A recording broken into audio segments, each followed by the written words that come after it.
All right, so ready to dive into a real head-scratcher. Always up for a good mystery. This one's got it all.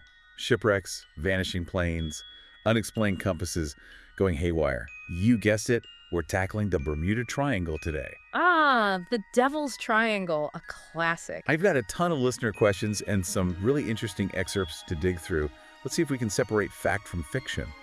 Absolutely, try to untangle what's real and what's the stuff of legend. So first things first, where are we even talking about when we say Bermuda Triangle? It's not like an official place. Right, not like it's marked on any maps with a dotted line or anything. It's more of a vaguely defined area in the North Atlantic. Okay, so picture like a triangle, kind of. Yeah, with its points roughly around Miami, Bermuda, and Puerto Rico. Gotcha, so ships just cruising through this zone start encountering weird stuff. Is that the idea? Well, it's a busy shipping route, not some deserted part of the ocean. But yeah, for centuries there have been strange reports. Even Christopher Columbus himself wrote about some spooky happenings there.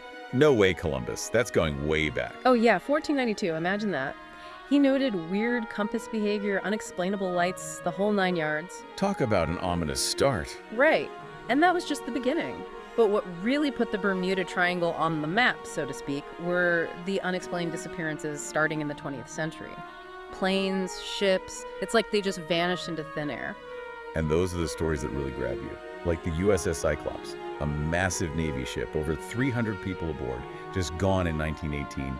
Poof. No distress signals, barely any wreckage. Chilling stuff. And it wasn't just the Cyclops, the USS Proteus and USS Nereus, both gone in 1941, similar circumstances. It's like this pattern emerges, these huge vessels swallowed by the sea. Makes you wonder what those sailors went through, what they saw.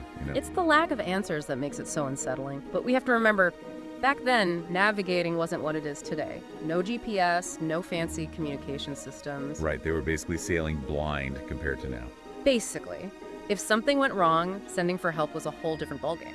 It's easy to forget how unforgiving the ocean can be, even without the spooky mysteries. Absolutely.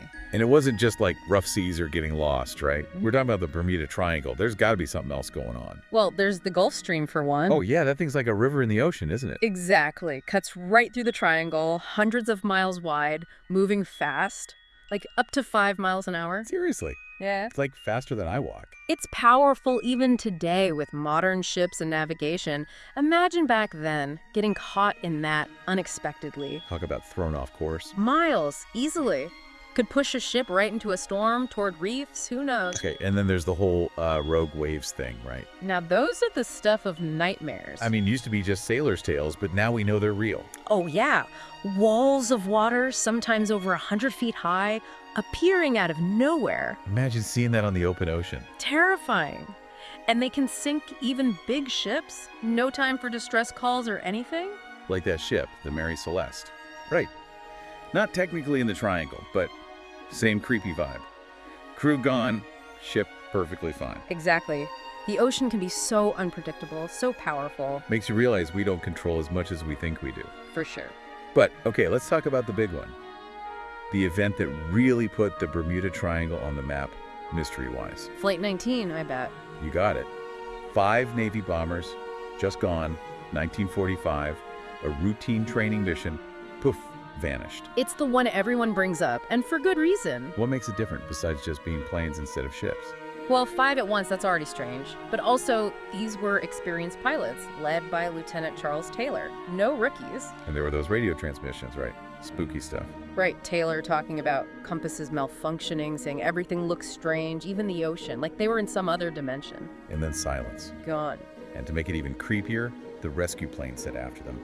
That vanished too. It's like the mystery doubled down on itself. No wonder people started coming up with wild theories. Aliens, underwater cities messing with their equipment, time portals, you name it. It's easy to get carried away, but we try to stick to the facts, or at least plausible explanations. Right, so let's try that. We got geography, old school, tech, making things harder. Yeah. What about what's actually under the water? You mentioned methane hydrates. Ah, yes. Now there's a theory with some teeth. Basically, it's methane trapped in this icy form on the ocean floor. Okay, sounds flammable. It can be, but that's not the main issue here. The theory is, under certain conditions, this methane hydrate can rapidly turn into gas. Like a giant methane burp from the ocean floor. Kind of. And if a ship's above that, suddenly the water density changes, the ship could sink incredibly fast. Like falling into a sinkhole but made of methane. Terrifying. Right. And no time for a distress call or anything. But is there any actual evidence of this happening?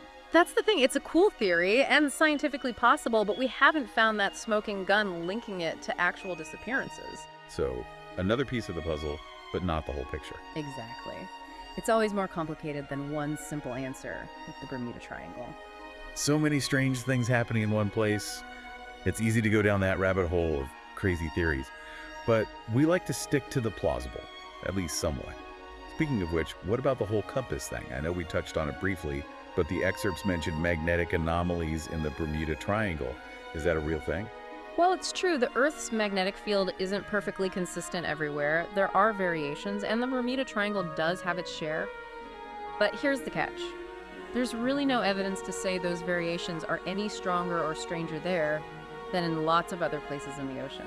So a compass freaking out could have messed with some folks, especially way back when, but it's probably not making ships just disappear, right? Exactly. More likely, if it played a role at all, it was adding to the confusion. Maybe on top of bad weather or a navigation error, making a bad situation worse. A recipe for disaster, but not necessarily supernatural disaster. Right. It's rarely one single thing that explains these events. More like a perfect storm of factors lining up the wrong way. And that's kind of what makes the Bermuda Triangle so fascinating, isn't it? The mix of real dangers, unexplained occurrences, and our own need to make sense of it all.